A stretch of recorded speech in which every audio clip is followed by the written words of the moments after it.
Hi, my study is titled Heart Rate as a Predictive Biomarker for Severe Destructive Behavior. Previous studies have examined the predictive validity of heart rate on severe destructive behavior. However, the findings of these studies have not improved clinical assessment or treatment procedures or better improve our understanding of physiology and destructive behavior. The purpose of the study was to examine the predictive validity of heart rate on destructive behavior and examine the patterns of heart rate in relation to antecedent and consequent events during functional analyses. In experiment 1, we sought to assess the reliability of the polar H10 heart rate monitor and the feasibility of collecting heart rate data during an analog FA session. The Polar H10 has already been empirically validated as an accurate measure of heart rate when compared to research-grade ECGs, but we wanted to further extend its validation.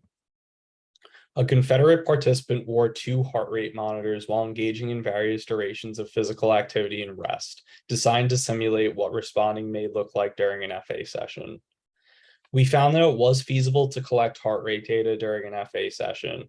When conducting correlation analyses on the primary and reliability heart rate data streams, we found that the Polar H10 heart rate monitor was a reliable measure of heart rate.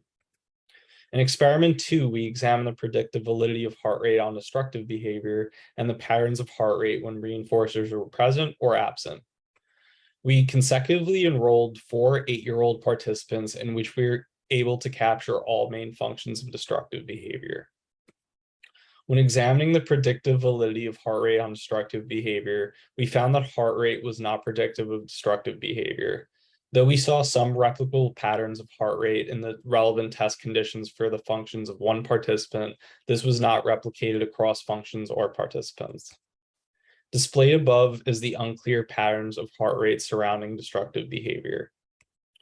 However, we did find that the simple measurement of reinforcer presence or absence was sufficient to predict socially reinforced destructive behavior.